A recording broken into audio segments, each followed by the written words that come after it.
Hi friends, आज से मैं introduction to algorithm design BCS 42 जो इग्नू के फोर्थ सेमेस्टर का पेपर है उसके लेक्चर सीरीज स्टार्ट कर रही हूँ।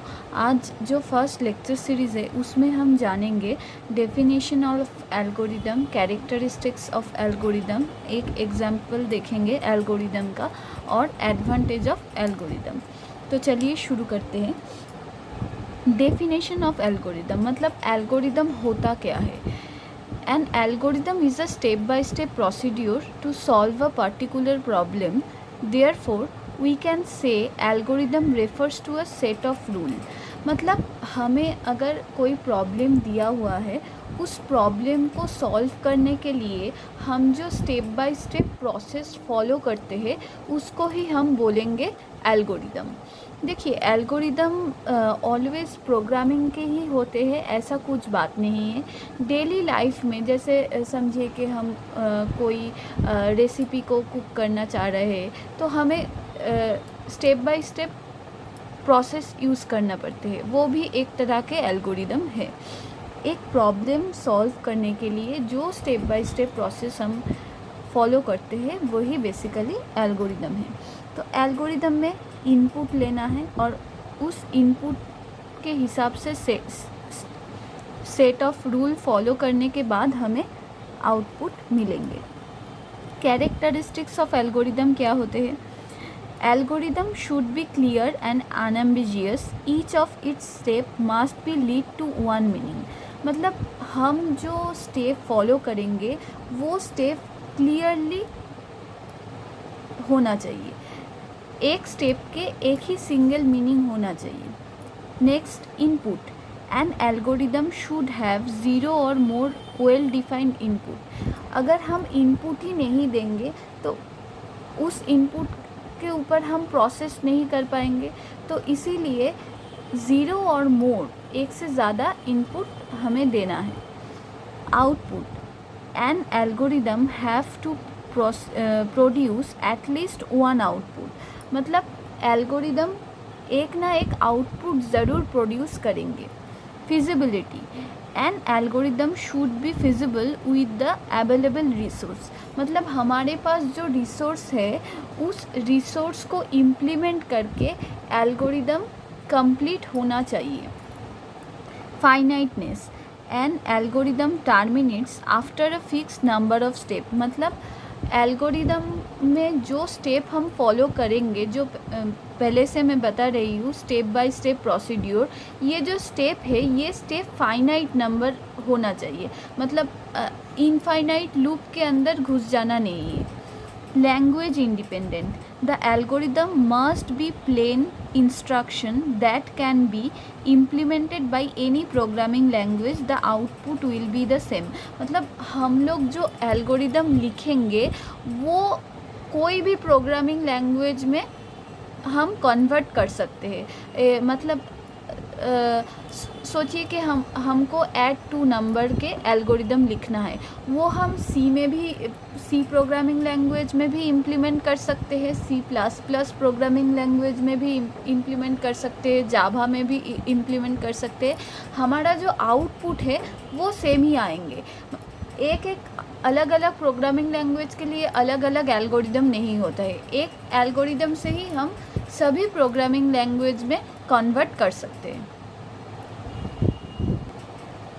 नेक्स्ट, एक एल्गोरिदम की एग्जांपल देखिए। Add two numbers. Step 1, start लिखकर स्टार्ट करना है। इसके बाद डिक्लेयर वेरिएबल नाम 1 एंड नाम 2 एंड सम। मतलब ये जो नाम 1 है एंड नाम 2 है ये यूज़र देंगे और ये दोनों नंबर के ऐड होकर इस सम वेरिएबल के अंदर वो स्टोर होंगे। रीड द वैल्यू ऑफ नाम 1 एंड नाम 2। मतलब ये नाम 1 एंड नाम 2 मतलब नंबर, ये दो नंबर यूज़र से हमको लेना है। इसके बाद स्टेप 4 में ऐड द वैल्यू ऑफ नाम 1 एंड नाम 2 and assign them to some. मतलब ये दोनों नंबर का ऐड करके इसको सम वेरिएबल के अंदर स्टोर कराना है। और स्टेप 5 में डिस्प्ले द सम, ये सम वेरिएबल को शो कराना है। And step 6 stop. तो देखिए इधर भी जो ऐड 2 नंबर्स का एल्गोरिदम है, इस एल्गोरिदम को मैं सी प्रोग्रामिंग में भी इम्प्लीमेंट कर सकती हूँ, C++ में भी इम्प्लीमेंट कर सकती हूँ। और ये जो स्टेप्स है ये फाइनाइट नंबर ऑफ स्टेप्स है। और मैं इनपुट ले रही हूँ इधर 2 इनपुट, और हमारा जो आउटपुट है मतलब ये एक आउटपुट सम शो हो रहा है using this algorithm. Advantage of algorithm क्या है?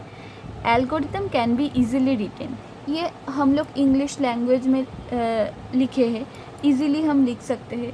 It can be easily understand by anyone.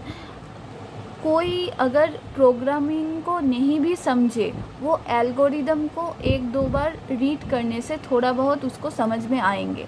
तो इसीलिए बोल रहा है it can be easily understand by anyone. While writing an algorithm can be concentrate only on solving the problem।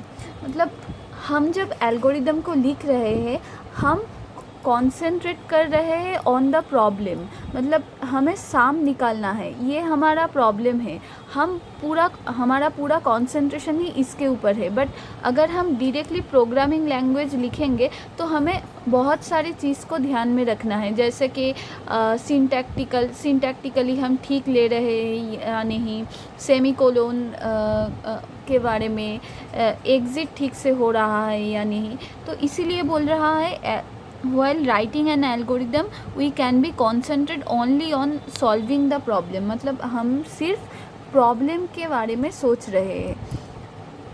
Next, algorithm is same for any programming language. जैसा मैं पहले भी बता रही थी कि इस वाले एल्गोरिदम को मैं सी में भी इम्प्लीमेंट कर सकती हूँ, C++ में भी इम्प्लीमेंट कर सकती हूँ, जावा में भी इम्प्लीमेंट कर सकती हूँ।